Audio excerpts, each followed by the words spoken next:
My settled one, there is something I want you to understand about the silence between your prayers and their answers. Not the concept of it from a safe distance, but the actual texture of it. What it feels like to kneel in a quiet room and pour out everything you have been holding, and then to stand up and walk back into the same day you were trying to escape from, carrying the same weight you thought you had laid down, wondering if the ceiling was the ceiling after all. You have been in that place. Perhaps you are in it right now as these words reach you. You knocked on doors. You returned when the first knocking produced no answer. You prayed without stopping, not because it was easy, but because stopping felt like the one thing you could not allow yourself to do. You held on when every honest part of you whispered that holding on was the hardest and most unreasonable choice available. You kept your hands open when the easier thing would have been to close them and walk away. And yet the answer has not arrived in the shape you expected. Not through the door you were watching so carefully. Not in the timing your heart had mapped out. Not in the form that would have made the most sense to the part of you that understands logic and sequence and how things are supposed to go. And so the question formed. It grew slowly at first, the way small doubts do, beginning as a whisper that was easy to dismiss in the morning when you were strong, becoming louder in the quiet hours, most persistent in the moments between sleeping and waking when your defenses were down and your thoughts ran without supervision. The question is this: is he still working? Did the prayer land anywhere? Am I somehow outside the circle of the ones who receive answers?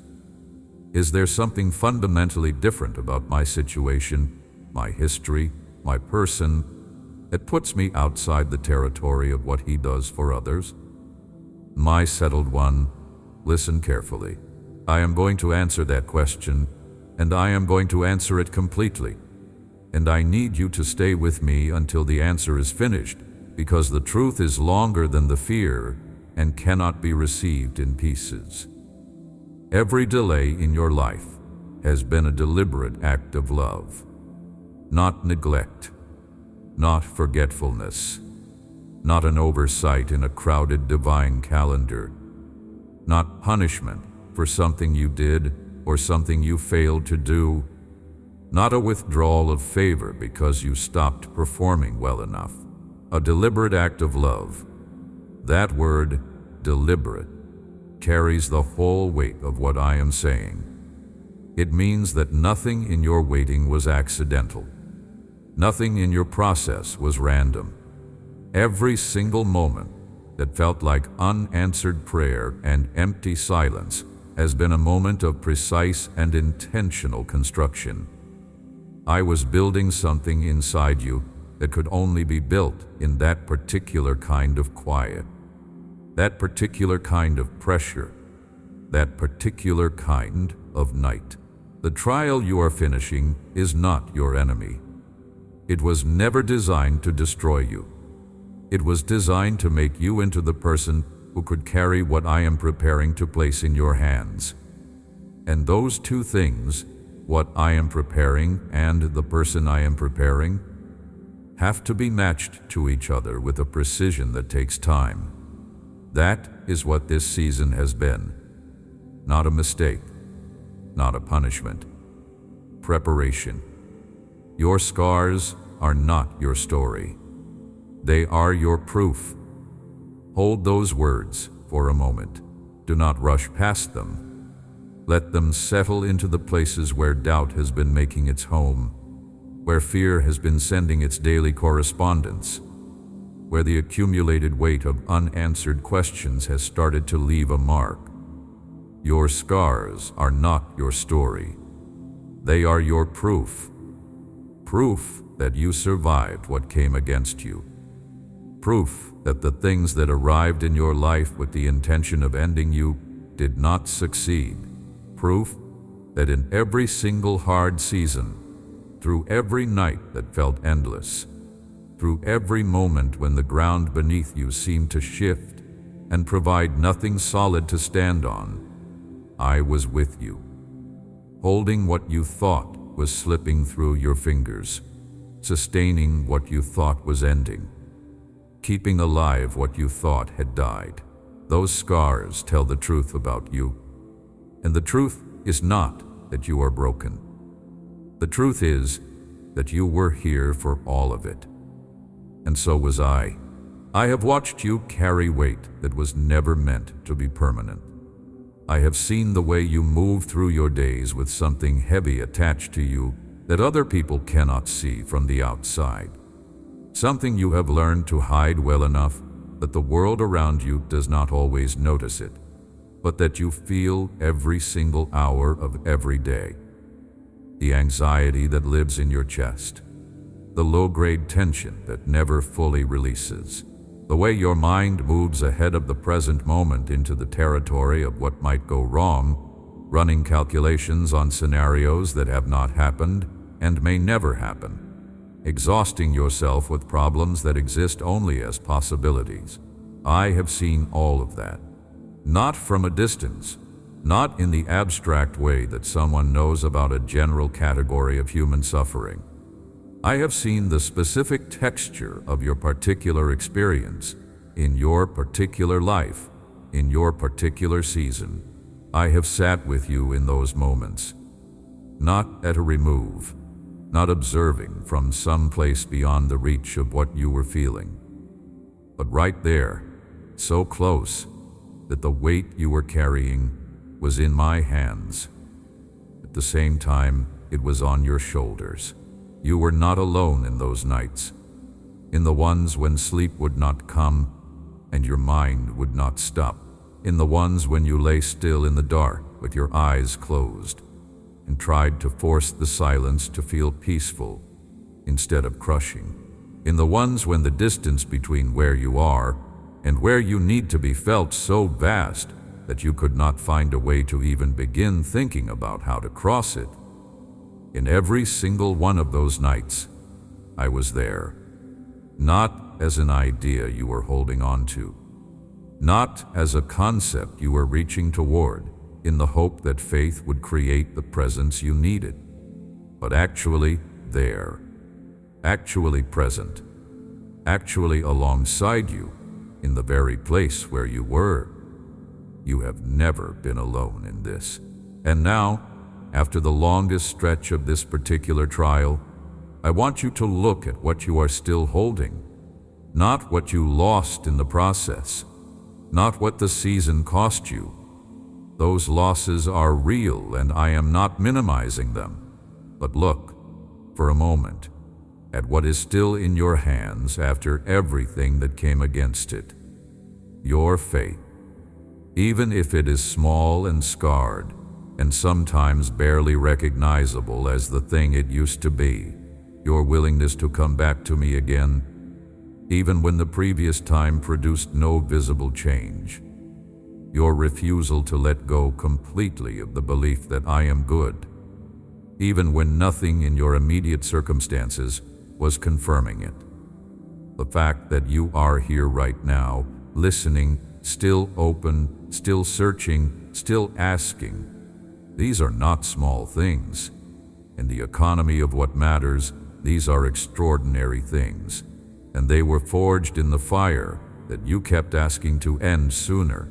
I do not allow difficulty into your life carelessly. Every test I have permitted has had a graduation day written into it from the very beginning. Before it started, before you felt it, before the first hard moment arrived, there was always an end built into it. There was always a limit beyond which the trial could not pass. And you are closer to that graduation now than you have ever been. You are nearer to the end of this particular chapter than the beginning of it. The weight you are feeling is the weight of the last stretch of road before the valley floor. And though the end is not yet visible, it is measurably closer today than it was the last time you felt this tired. The pressure you feel right now is not a sign that things are getting worse. It is the pressure of something being formed. Pressure is what transforms coal into diamonds. That is not a metaphor I use casually. It is a description of a real physical process in which something common becomes something extraordinary through sustained compression. The diamond does not become a diamond in spite of the pressure. It becomes a diamond because of it. And what I am building in you through this season has the quality of something that cannot be rushed, cannot be faked, cannot be manufactured by a shorter or easier process. It is being formed the way durable things are always formed, through patient, sustained, costly construction. Your scars are not your story. They are your proof. I want to speak to the specific voice that has been telling you otherwise, the one that arrives in the quiet places and recites the list of reasons your situation is different. The voice that says, the promise is real, but perhaps not for you, that the blessing lands on other people, more faithful people, people who did not make the mistakes you made. That voice is not mine. I need you to hear that clearly. That voice is not mine. I do not speak to my children in the language of comparison. I do not hold one child up beside another and calculate whose need is more deserving, whose faith is more impressive, whose history is cleaner. I am the God of the individual. I am the Father who knows every single child by name, by detail, by the specific inventory of everything they carry, and who responds to each one with a love that is not diluted by the existence of all the others. My love for you is not less because there are others. My attention to your situation is not divided because other situations also exist. When I turn toward you, I am fully turned. When I hear you, I hear everything. When I respond to the exact shape of your exact need. So let me tell you, in the clearest possible terms, what I am telling you today. The answer is coming, not the approximate version of it, not a consolation that bears some resemblance to what you asked for. The answer, and it is coming at the precise moment when receiving it will change everything in the way I always intended it to change everything. Not a moment before that, because a moment before that, it could not do what it is designed to do.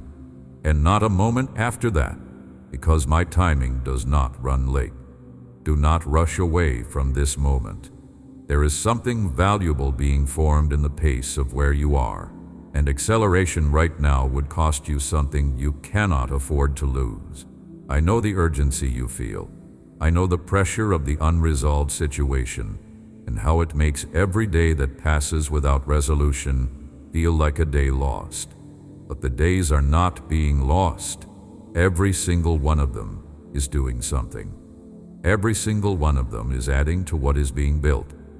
And when you look back from the other side of this, the days you spent in the waiting will not look like wasted time. They will look like the most essential part of the whole story.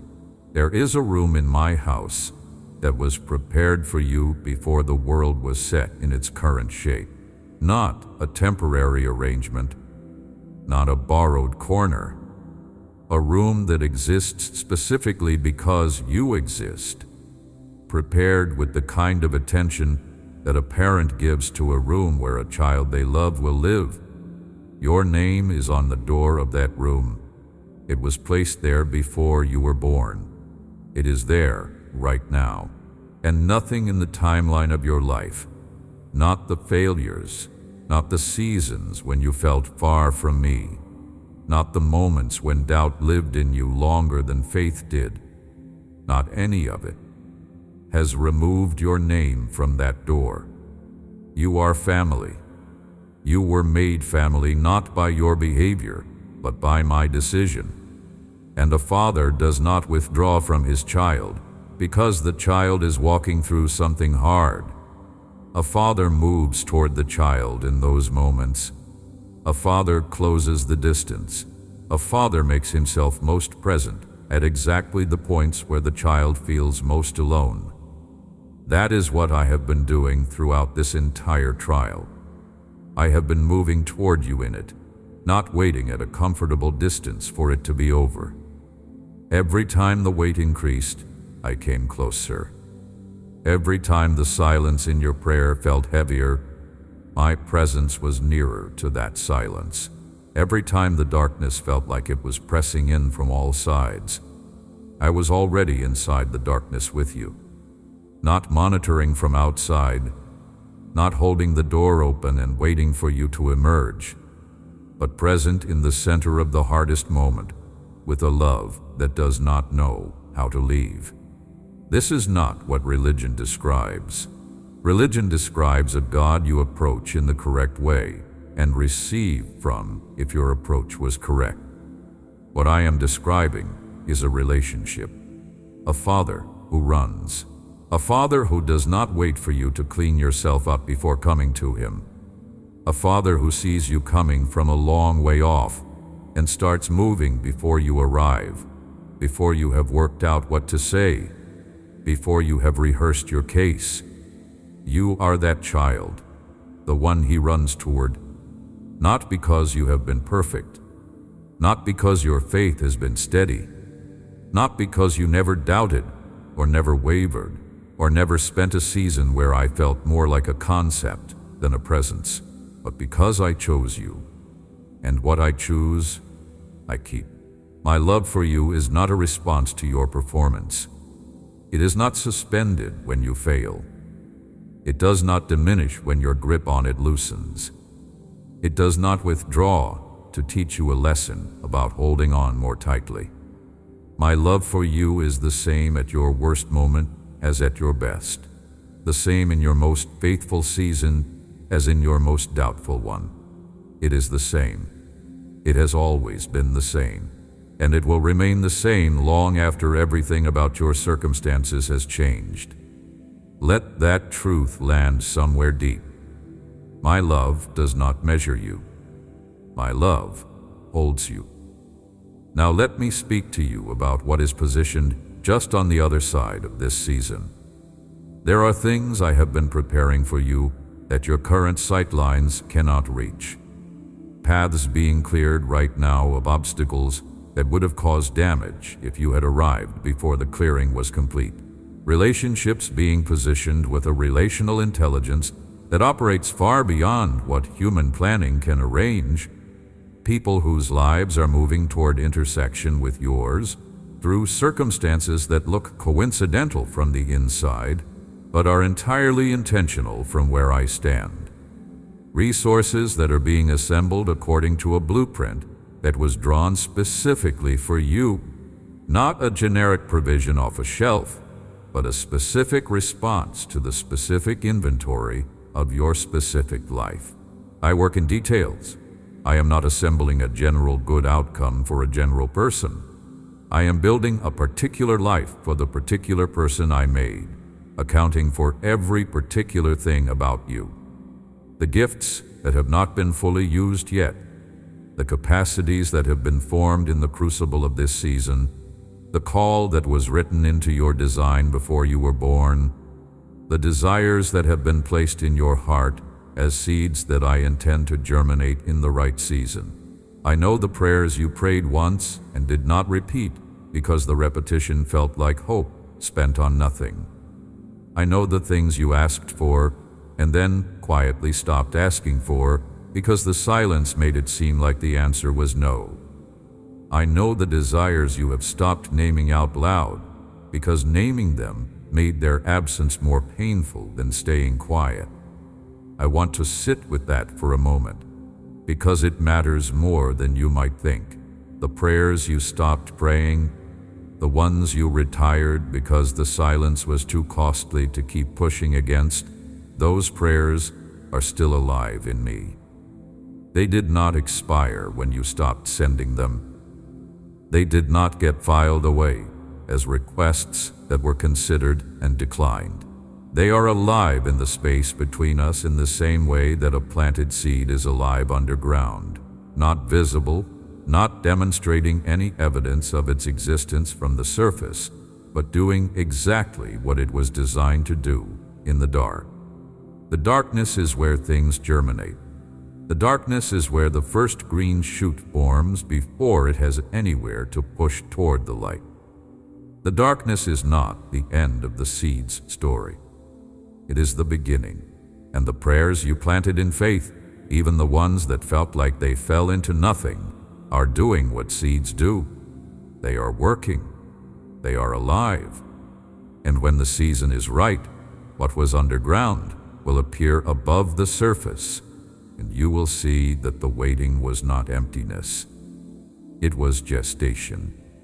Some of what you stopped asking for was not no.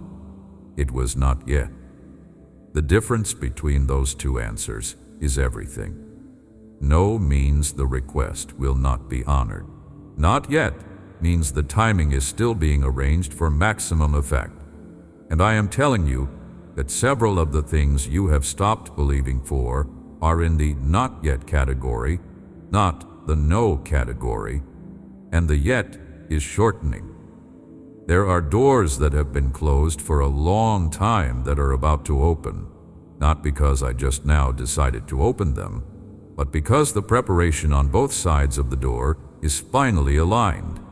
What you needed to develop in order to steward what is behind them, and what I needed to arrange on the other side to receive you well, have both reached a point of readiness that makes the opening not just possible, but imminent. Patience has a graduation day, and yours is approaching. I want to speak directly to your body, not in a general way, but specifically to the places where this season has taken a toll that you are still carrying. The tension that has lived in your shoulders and your jaw and your chest for so long that you have begun to mistake it for normal. The way your breath stays shallow without you noticing, as if some part of you decided the world is not safe enough for a full breath. The weariness that is not just physical, but something that goes deeper, something in your spirit that has been working hard to hold everything together and needs to be given permission to rest. I formed your body with my hands. I know every part of it, not in the abstract way of a builder who remembers a project, but in the intimate way of a parent who knows the child they created. I know exactly where the body you are living in is carrying pain right now. I know the places where anxiety has left its marks. I know the systems that have been running in crisis mode for too long and need to return to a different state. And I am not withholding healing from those places. I am not waiting for you to perform better or believe harder or demonstrate a level of faith that earns what I am about to give. I am moving healing through you right now, in this moment, as these words reach you. The healing I bring is not only physical, it goes through your body and into your mind, into the patterns of thought that have been shaped by hardship, into shapes that do not serve you, into the beliefs that were formed in your darkest moments and have been operating as facts ever since, even though they were only observations made from the lowest possible vantage point. I am healing those patterns too. I am rewriting those conclusions with the truth, and the truth is larger and more hopeful and more accurate than what fear told you in the dark. Receive this healing, not as something to qualify for, as something being given freely by someone who loves you and has the power to deliver what he offers. Your scars are not your story. They are your proof. Every time I say this to you, I want a different layer of it to land, because it is doing more than one kind of work. It is telling you that the wounds you have carried are not the definition of your life. It is also telling you that they are evidence of survival, evidence of divine intervention, evidence that what came against you did not get the final word it was reaching for. You are still here. You are still breathing. You are still capable of receiving hope, of opening your heart to these words, of being moved by the possibility that things could be different than they have been. That is not a small thing. That is the evidence of a life that was held when it should have been lost. The enemy has used your hardest chapters against you. He has presented them in the moments when you were most exhausted, most vulnerable, most in need of comfort, and he has framed them as evidence of a conclusion he wants you to reach, that you are what happened to you, that your worst seasons are your identity, that the difficulty of your past predicts the shape of your future, that you are defined by what you could not prevent. None of that is true. You are not what happened to you. You are what I say you are, and what I say has been true since before you were born, and will be true long after every hard thing has been transformed into something unrecognizable. I have plans for you that were formed before the hardship. The hardship was not the plan. The hardship was what the plan could withstand, and more than withstand, what the plan could transform, could redeem, could use for the construction of something that would not have been possible any other way. This is the nature of what I do. I do not only plan around the difficulty, I plan through it. I work it into the construction. I take the very thing that was meant to end you and make it part of the architecture of your flourishing. That is what is happening right now. The pressure of this season is not external to the plan. It is part of the plan, and the plan is on schedule. I want to speak to the people who have said things that minimized what I have for you, the ones who looked at the hardness of your season and concluded things about your future based on how the present appeared, the ones who assigned you a category: too broken, too old, too late, too failed, without knowing the conversation I have been having with your spirit across the whole of this process. They did not have access to what I know. They were reading the present from the outside, and the outside view of a work in progress has never been able to accurately predict the finished thing. Their words about your future do not carry authority. Mine do.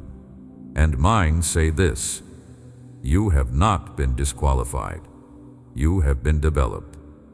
The very things that looked like disqualifiers, the failures, the wrong turns, the seasons of wilderness, the moments of doubt that stretched into weeks and months, were all material that I was working with, not barriers I was working around.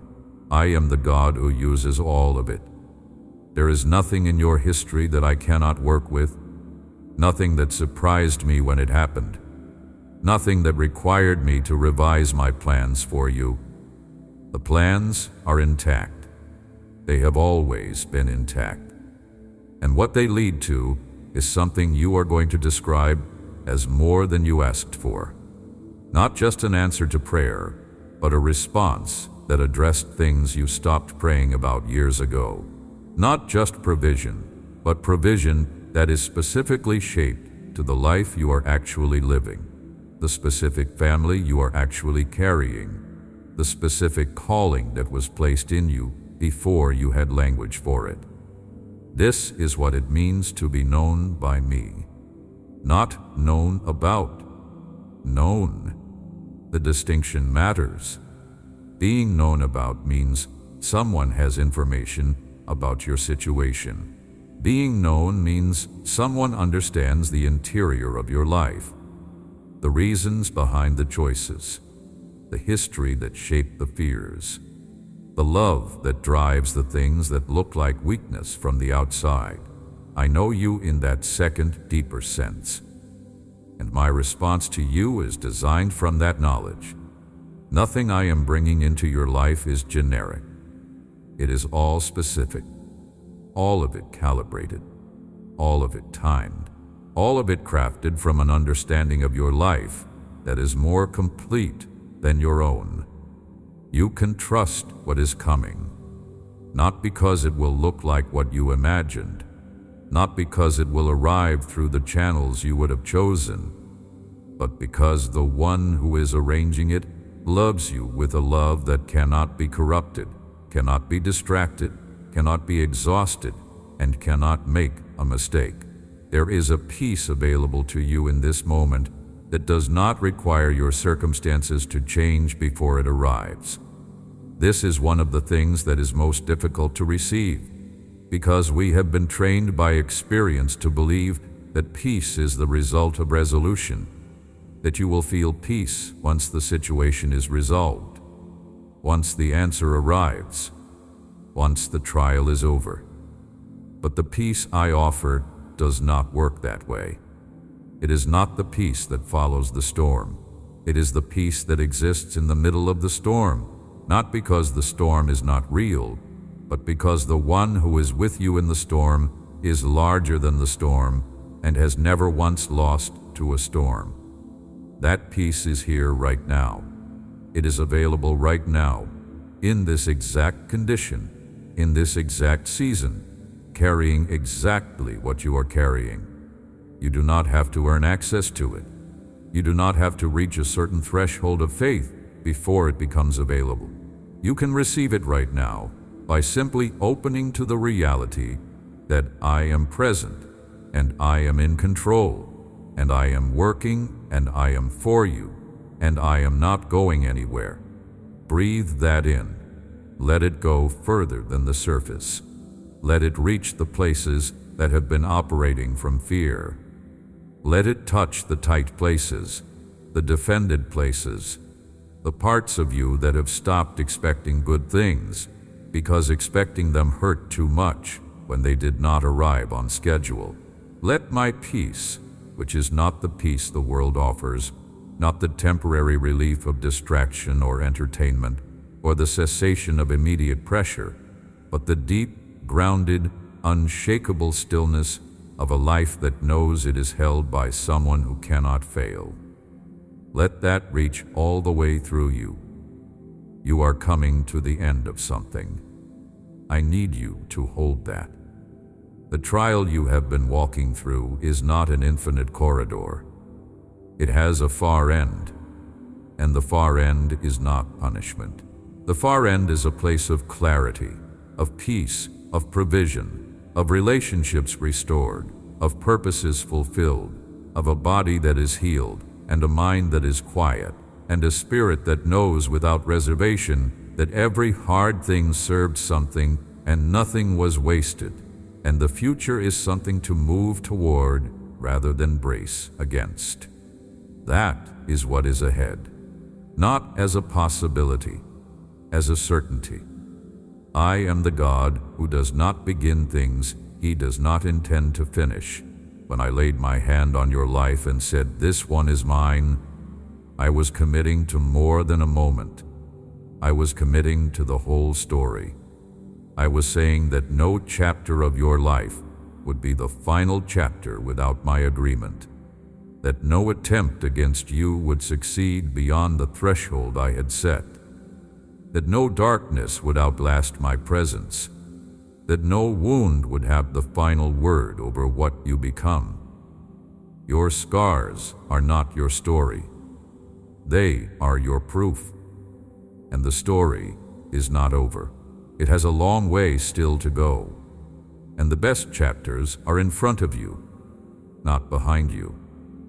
The chapters where the things you waited for arrive. The chapters where the healing you received in this season becomes visible in the fullness of what comes next. The chapters where you stand in a life that is recognizable as something beautiful, and you understand at last what the whole of the difficult journey was building toward. The family I have placed in your life is not accidental. Every person who walks alongside you in this next season is being positioned with intention. Every relationship that has been strained by the pressure of this trial is being moved toward restoration. every connection that went cold is being warmed by the same love that is being released into every corner of your life right now, working in ways that you cannot feel yet but will see when the time is right. And the love at the center of your life, the love between you and the people who matter most to you, I am tending that love. I am protecting it. I am working in it even when it seems dormant, even when the distance between you and the people you love seems larger than usual, even when the difficulty of this season has made it hard to be the version of yourself that you wish you were for the people who need you. They see more than you think they see. They see someone who has been through something hard and is still standing. They see faith that did not collapse even when it was shaken. They see a person who kept going when going was costly. And the model of endurance that you have been living in front of them is already shaping something in them that will serve them in their own hard seasons. You are not just being healed and restored for your own sake. You are a testimony in progress. And the testimony is not finished, which means you are needed for what comes next, both for your own life and for the lives of the people whose lives are connected to yours. I am not finished with you. I am not close to finished. What is ahead of you is longer and fuller and more meaningful than what is behind you. And what is behind you has already been extraordinary. The survival of it, the faith in the middle of it, the evidence of my hand throughout every part of it. Come into this truth and live from it. Not from fear of what could go wrong, not from the weight of what has been hard, not from the exhaustion of carrying something for too long, but from the settled, secure, unshakable knowledge that you are loved completely, held permanently, being worked with faithfully, and headed towards something that will make everything you have been through make sense in a way that leaves you breathless. The Father runs toward His children, and He is running toward you. Open your arms, open your life, let Him in. Now, I want to take you somewhere specific, because there is something I have seen in you that needs to be named out loud. There is a wound in you that you have been managing for a very long time. Not a fresh wound. You have learned to work around it, learned to function in spite of it, learned to operate as a mostly healthy person, while this particular thing stays unresolved deep inside. It is the wound that comes from a season of believing for something with everything you had, and then watching it not arrive in the way you had held it in your heart. Maybe it was a relationship. Maybe it was a healing you prayed for, and the person you loved was not healed. Maybe it was a door that looked like it was opening and then closed in a way that felt final and bewildering. Maybe it was a version of yourself that you had been moving toward, and then something happened that seemed to put that version of you permanently out of reach.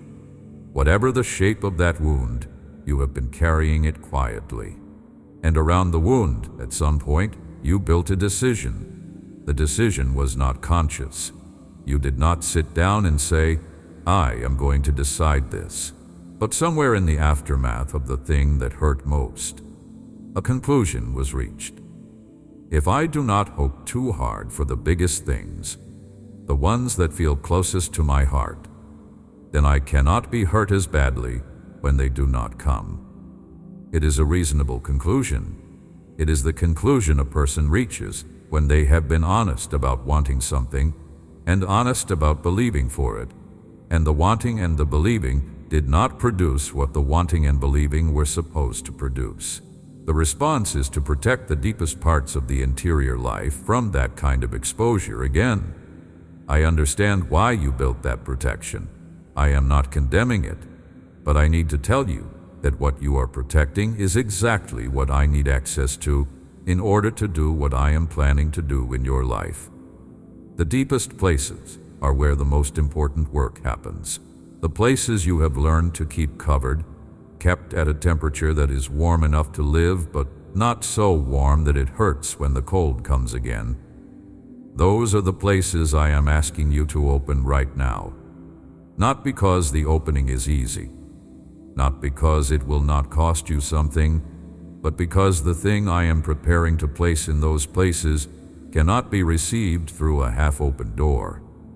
I need your full trust for what is next, not the partial trust that keeps 1 foot in faith and 1 foot in self-protection, not the careful trust that believes for the smaller things and keeps the larger hopes at arm's length, the full trust that says, I know this could hurt me again, and I am choosing to open completely anyway because I know who is asking me to open.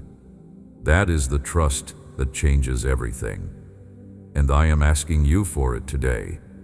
Not because I am demanding a performance of faith from you, because I know what is on the other side of that trust, and I love you too much to let you stay in the safe, slightly closed place, when the open place is where everything you have been waiting for is going to be received. I want you to think about the deer in the wild, the way it presses through difficult terrain toward water when it is thirsty. That image is not accidental. It is the picture of a soul that is not deterred by the difficulty of the path, because what is at the end of the path is worth every hard step of the journey. The deer does not stop and calculate the cost of continuing. The thirst drives it, and the thirst will be met. Your soul is thirsty in ways you have not fully allowed yourself to name. For peace that is not interrupted, for a relationship with me that is not mediated by anxiety, that is not always operating at the level of crisis management, that breathes easily and moves freely and rests without effort, for the kind of settled wholeness that is not dependent on circumstances being perfect, but is grounded in something that is not shaken when circumstances are hard. That is what I have for you. That is the water at the end of the path you are on. And I am telling you that the terrain between where you are and where that water is has been shortened by everything you have been through. The hard season did not push you further from it. It has been moving you toward it. Every step of the difficult journey was a step in the right direction, even when it did not look like it from inside the journey. Let me also speak to the things you have been afraid to ask me for. You have learned to pray carefully, to ask for things that feel appropriately humble, appropriately measured, that do not require too large a miracle, and therefore do not expose you to too large a disappointment. You have edited your prayers before you prayed them, removing the biggest desires before bringing the rest to me, because the biggest desires felt too exposed and too risky. I want those back, the desires you removed before you came to me, the ones that felt too large, too much, too hopeful for someone in your position. I want you to bring those. Not because I am guaranteeing that every desire of your heart will be granted in exactly the form you imagined it, but because the desires that are deepest in you are the ones I placed there. They are not accidents. They are not the product of wishful thinking. They are assignments given to you in the form of longing so that you would be compelled toward what you were created for. And the things you were created for are not out of your reach. They have not been made impossible by the difficulty of this season. They have not been disqualified by the ways you have not been your best self in the hardest months. They are still there, still waiting, still as much yours as they were the moment I placed them inside you. Come to me with the unedited version. Come with the biggest hopes and the deepest desires and the most vulnerable longings. Come without the careful hedging that is designed to protect you from disappointment. Come fully and openly and without managing the exposure level of what you bring. That is the kind of prayer that moves things, not the performance of a well-managed request, the honest pouring out of a person who has decided to be fully known by the one they are speaking to, And now, I want to walk with you through something you have been avoiding thinking about. There are things in your life that have not been resolved because you have not been able to fully surrender them to me. Situations you have been trying to manage. Relationships you have been trying to hold together through your own effort. Outcomes you have been steering toward through a level of personal control that is exhausting you. And the reason you have not been able to fully surrender them is not because you lack faith. It is because surrendering them feels like admitting you cannot protect what matters most to you, and that admission feels like too much to carry. But here is what happens when you hold those things in your own hands. The weight is yours to carry. The responsibility is yours. The outcomes are subject to your limited ability to influence what is often beyond your influence. And the anxiety of that, the constant low-level management of everything you are trying to keep from falling apart, is costing you something that you do not have to spend. My hands are larger than yours. My ability to protect what you love is not limited by what I can see, or what I have access to, or what other people decide to do. When you place what you love in my hands, it goes into the custody of someone who can be present everywhere those things need presence, who can reach into circumstances that you cannot reach, who can work in people's hearts in ways that no amount of your effort can work. Surrender is not abandonment. It is not saying you do not care. It is saying you care so much that you are giving what you love to the one who can care for it best. Try it. Not with the small things, with the ones that feel too precious to put down, with the relationships that keep you awake, with the outcomes that you have been trying to force, with the future you have been trying to build through control. Open those hands and let me have them. And then watch what I am able to do when I am not working around your grip. I have been patiently working around your grip for a long time. Not because I am angry about it. Not because I am waiting to say, I told you so. Because I love you.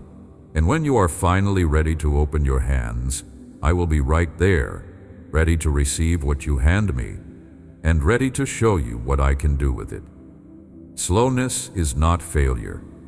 I need you to hear that, because the comparison between where you are and where you think you should be has been a source of shame that you have been carrying for a long time. You look at what others seem to have achieved at comparable points in their lives, and you feel the gap between that and where you stand, and you interpret the gap as evidence that you have somehow fallen behind. You are not behind. There is no behind. The life I have for you does not run on a comparative timeline. It runs on the timeline I designed for you, accounting for everything you have been through, everything I have been building in you, every season that seemed like a detour, but was actually a necessary arc of the particular journey you are on. Moving slowly through something hard is not the same as failing to move. Every slow step in the right direction is still movement in the right direction. And the direction you are moving is toward something good. Every small step of faith, every decision to hold on for one more day, every choice to come back to me, even when the previous return felt unrewarded, all of it is progress. All of it is building. All of it is counting toward what I am doing in your life. Do not be ashamed of where you are. Where you are is exactly the place where the next part of what I have for you will find you. And it will find you, because it is already moving toward you. There is a protection that I have placed around your life that is not visible to your natural eyes. Arrangements that have been made on your behalf without your awareness. Dangers that were averted before they could form into anything visible. People and situations that were kept away from you, not by your own wisdom or discernment, but by a guardianship that operates constantly and never sleeps. The things that have not happened to you are not accidents. The relationships that never formed, the decisions that were somehow blocked before they could be acted on, the moments when something seemed to be going in one direction and then without obvious reason shifted. Many of those were me. Many of those were my hand steering you away from what would have hurt you, toward what would serve you, maintaining the safety of the life I am building, even when you could not see what I was doing or why. You have been more protected than you know. The inventory of what has been kept from hurting you is longer than the list of hard things you can remember. And I am not stopping. The same guardianship that has operated across everything you have already lived through is fully operational right now, fully engaged in the circumstances of your current season, fully present in every situation you are facing. No weapon that has been assembled against you will produce its intended outcome. Not the ones that were aimed at your peace, not the ones that were aimed at your relationships, not the ones that were aimed at your calling, your finances, your health, your future. Every attack that has been organized against your life has met a wall that was built before the attack was planned. And every attack that is still being organized will meet the same wall. This is not a promise that nothing hard will ever come. Hard things have come, and hard things may come again. But the difference between a hard thing and a fatal thing is the protection that surrounds you. Hard things are deflected from their worst possible trajectories. Hard things are limited in their scope and their duration. Hard things are worked into the plan in ways that transform them from attacks into steps. That is the difference between facing hard things alone and facing hard things inside the guardianship of someone who has never lost. You face hard things inside that guardianship, and you are not going to be destroyed by anything that comes at you. I am telling you that as clearly as I can say it. Now, receive it. Let it change the way you enter the rest of this season. Let it change the posture of your inner life from braced against what might come to settled in what is already true. You are held. You are covered. You are being brought through. And what is ahead of you is something you are going to want to have been present for every step of the journey toward. There is a particular kind of wisdom that is only formed in the hidden place, the kind that does not come from reading or studying or observing other people's journeys, but from walking through something personally that required more than you had on your own, and finding somewhere inside that impossibility that what you needed was provided. That wisdom is now in you. It was not in you before this season. It could not have been transferred to you any other way. And wisdom of that kind is not just for you. It becomes the thing you offer to others who arrive at the same terrain you walked through. The person who has not been where you have been cannot say to someone who is there now, "I know what this feels like." But you can. The person who has not survived what you survived cannot say, "You will make it through this," with the authority of someone who survived it. But you can. What you have been carrying is being converted into something that will outlast you. The insight, the compassion, the understanding, the ability to be present with someone in the darkest part of their experience without flinching and without rushing them toward resolution. Those are not qualities you were born with. They are qualities that were formed in you by the very things you wished you had not had to go through. This is how I repurpose pain. Not by pretending it was not painful, not by minimizing what it cost, but by taking the cost and making it into currency that has value in the lives of others. Your pain became your formation. Your formation becomes your offering. And your offering will reach people you have not yet met in seasons you cannot yet see. So when the question rises in you again, what was this for? The answer is larger than you think. It was for you, for what you needed to become, and it was for others, for the people whose paths will cross yours after you have been through this, who will need what you now have in a way that nothing else could have given you. I see that future. I see the conversations. I see the moments when someone who is where you were will encounter someone who has been where you are now and will find in that encounter the thing that allows them to keep going. And I see your face in those conversations, not as a distant possibility, as a certainty. The trial was never the destination. The trial was the road, and you are closer to the destination than the road makes it feel. Now let me speak about what it means to wait well, because waiting is not the same as passivity, and it is not the same as doing nothing, and it is not the same as putting your life on hold until the answer arrives. Waiting well looks like taking the next small step that is in front of you, even though the larger picture is not clear. It looks like caring well for the relationships that are in your immediate life right now, not saving your best self for when the circumstances improve. It looks like tending to your body and your mind and your spirit as though they belong to someone who has a future worth taking care of, because they do. They belong to you, and you have a future worth taking care of. Waiting well looks like doing what is in your hands today with the same faithfulness you would bring to it if you knew the answer was coming, because the answer is coming. And the way you carry yourself in the waiting is forming something in you that will be essential to receiving what is next with the character it requires. Sometimes what I am waiting for is not external arrangements. Sometimes what I am waiting for is the readiness inside the person I am waiting to bless. And readiness is not a perfect spiritual condition that you achieve when you have removed every impurity from your interior life.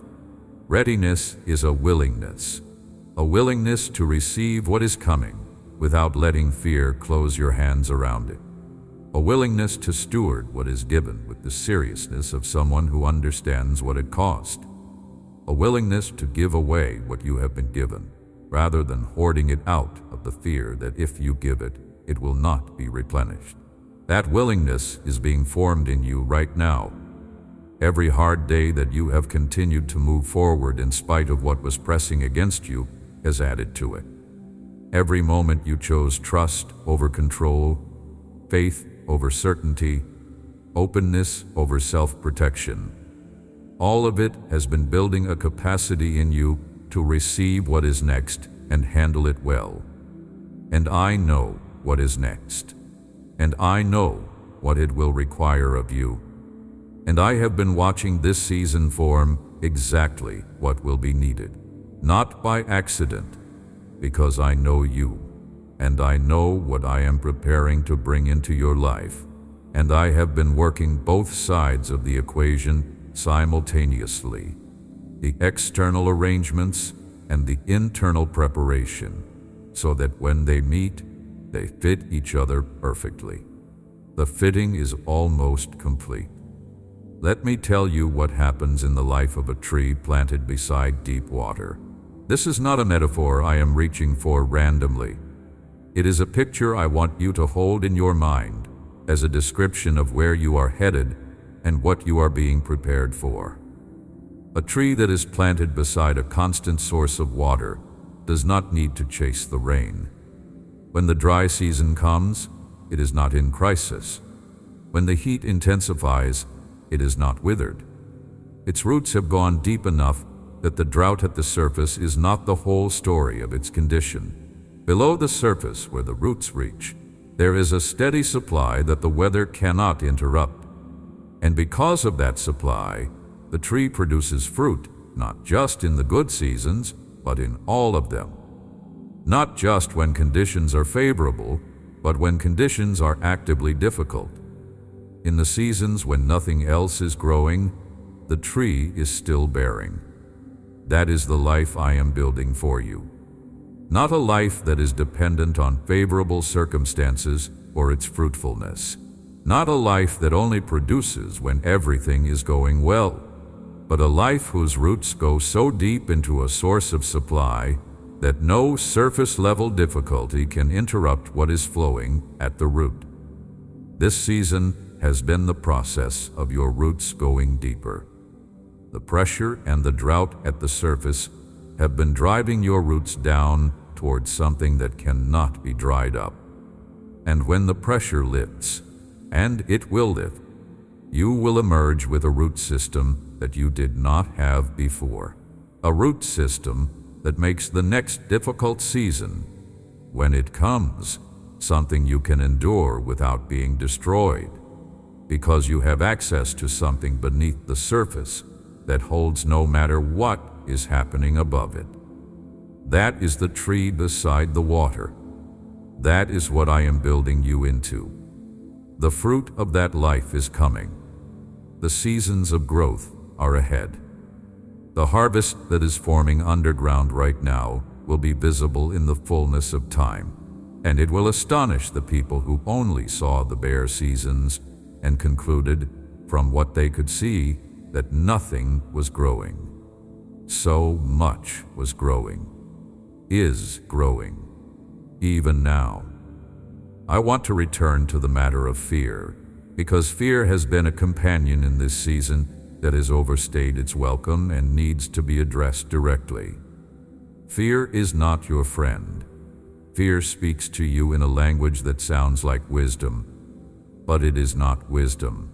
Fear tells you that the worst is probable, that the nightmare scenario is the most likely outcome, that the thing you are most afraid of is the thing that is most likely to happen. Fear uses the evidence of hard seasons to build a case for a future that is equally hard or harder. And it does this with the voice of reason, with a tone of practical realism, with the urgency of someone who believes they are trying to protect you. Fear is not protecting you. Fear is limiting you. Fear keeps you at the perimeter of your own life, never fully entering the center of it, because the center is where you would be most exposed to disappointment. Fear builds fences around the biggest hopes and calls those fences prudence. Fear puts a ceiling on expectation and calls the ceiling maturity. The problem is not that you should expect everything to go perfectly.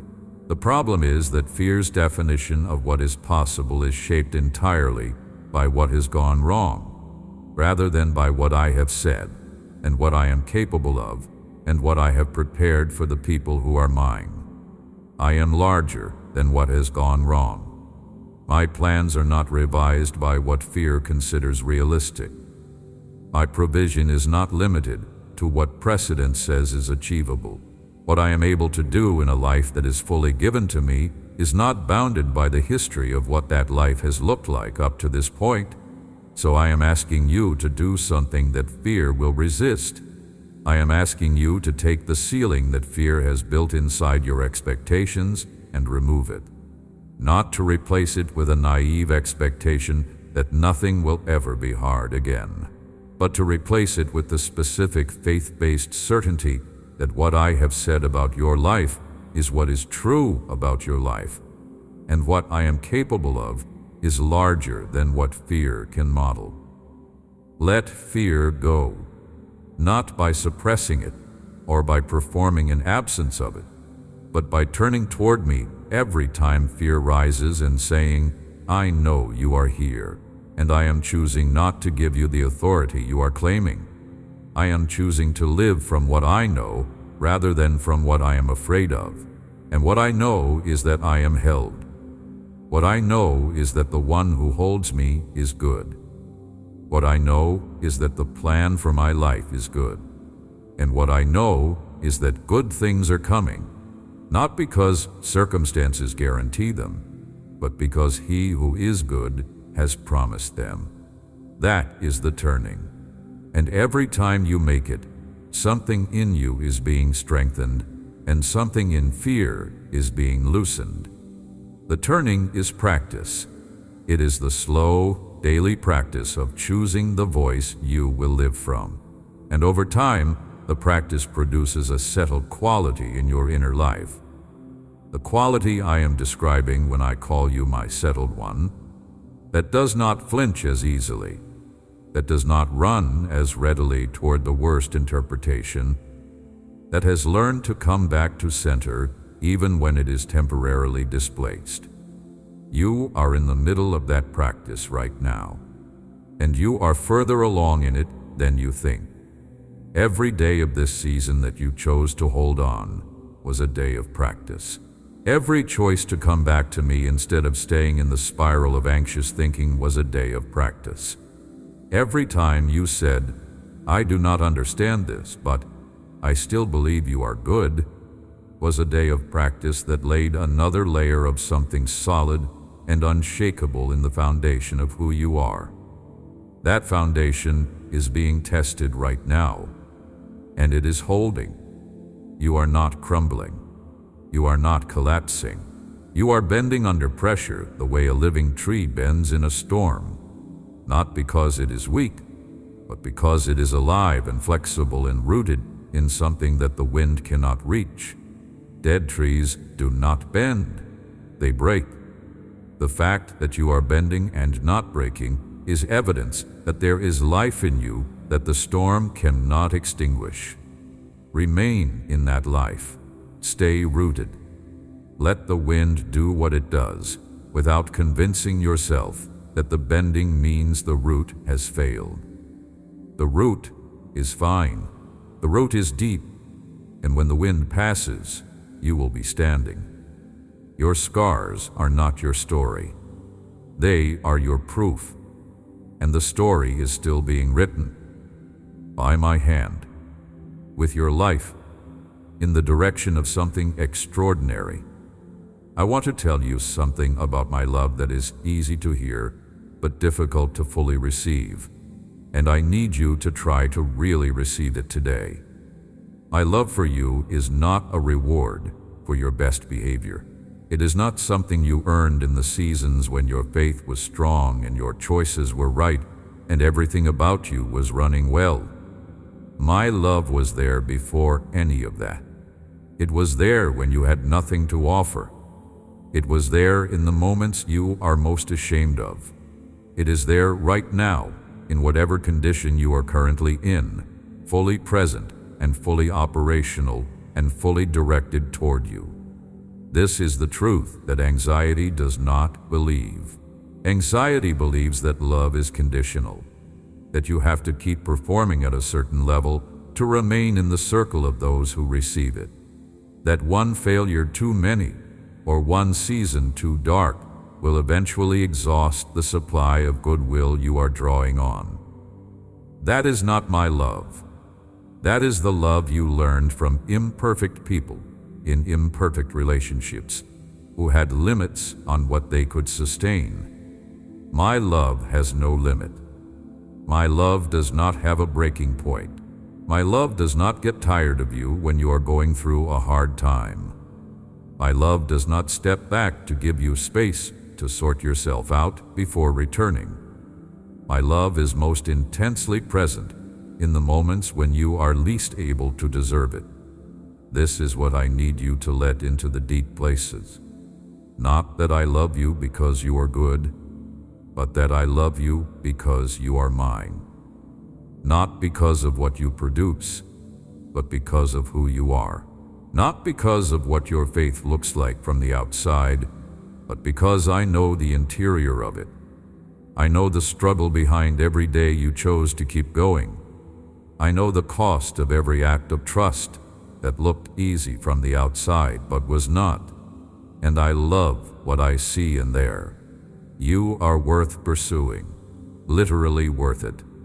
You are worth the pursuit of a God who could have made a different kind of universe and chose to make one that includes you and includes my active involvement in your life, and includes this very moment in which I am reaching toward you through these words with something that is not a formula and not a transaction, but a genuine act of love from a father to a child. He will not stop loving.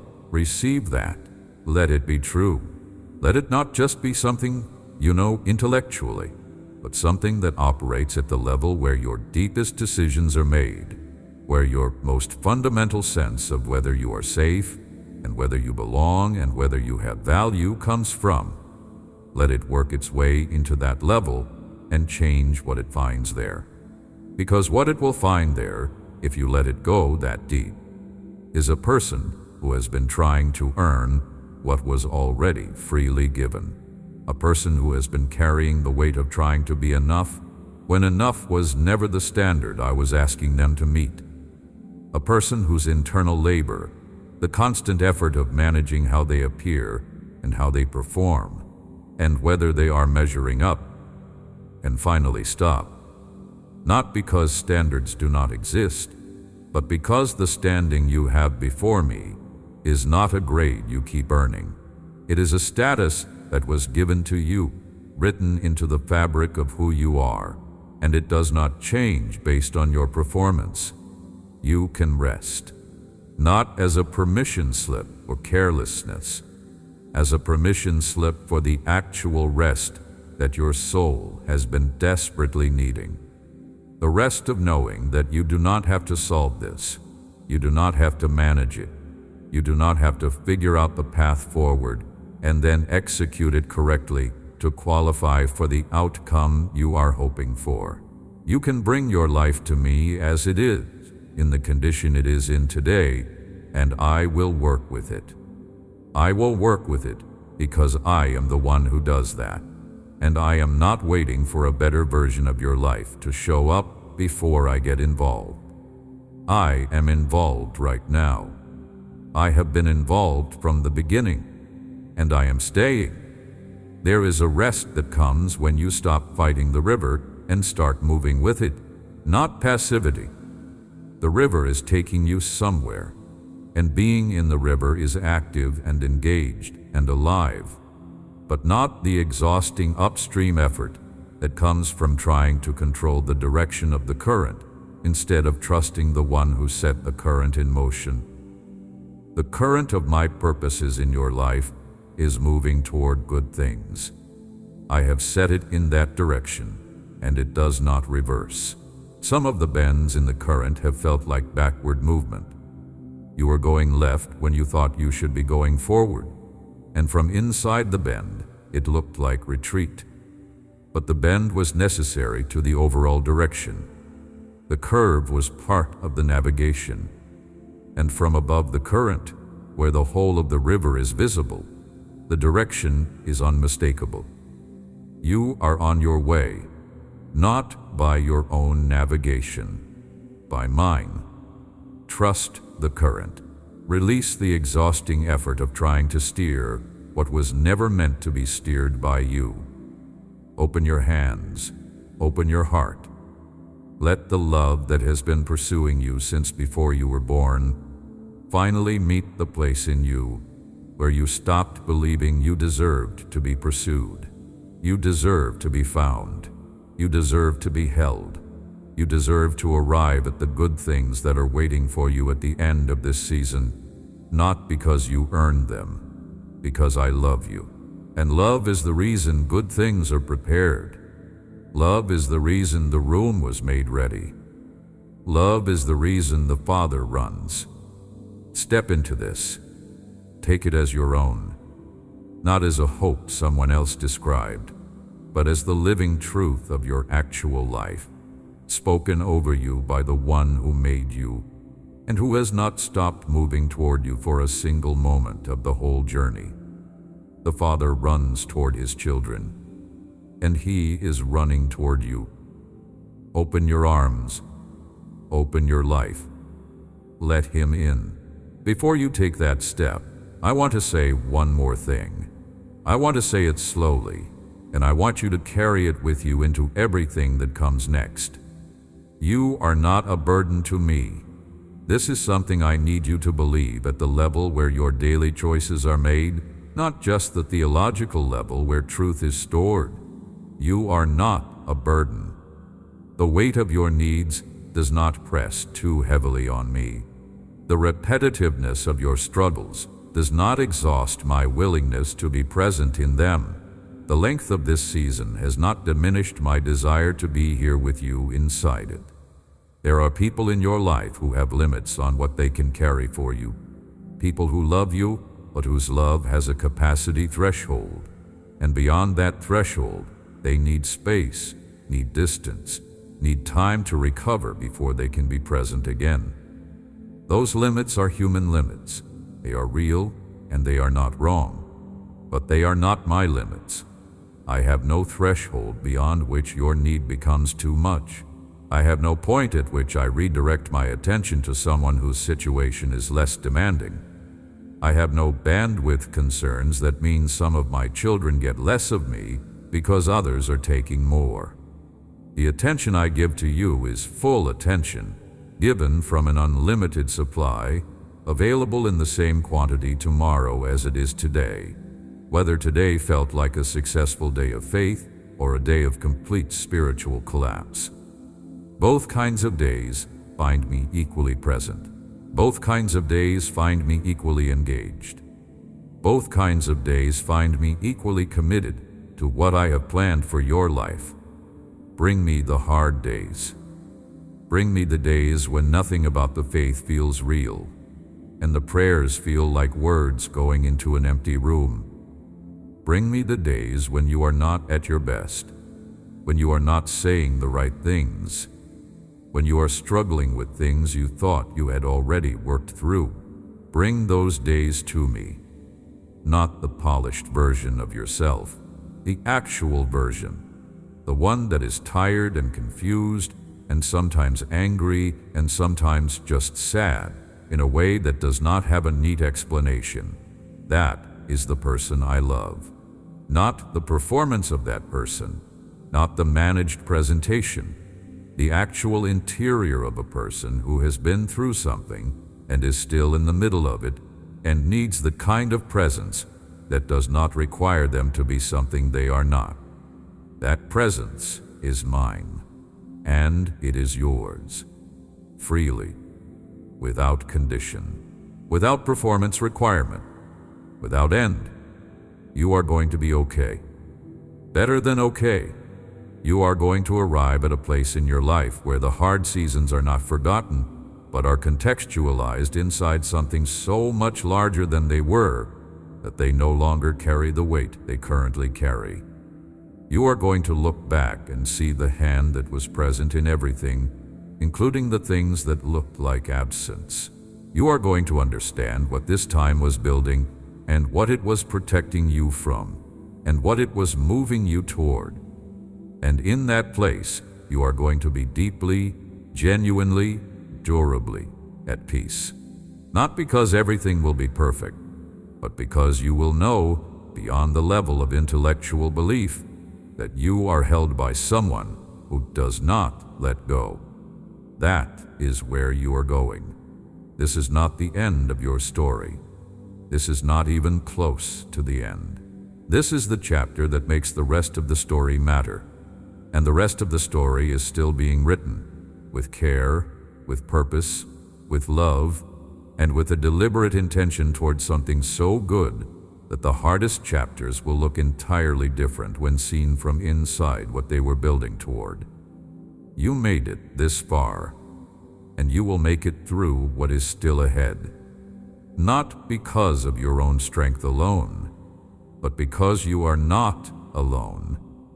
You have never been alone, and you will not be alone for a single step of what comes next.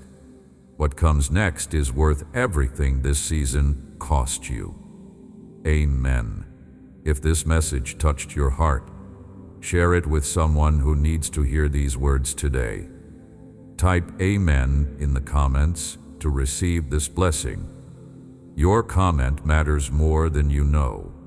It reaches people who are still searching for the courage to believe again. and your simple act of faith could be the thing that keeps someone holding on. Subscribe to stay close to what God wants to speak over your life.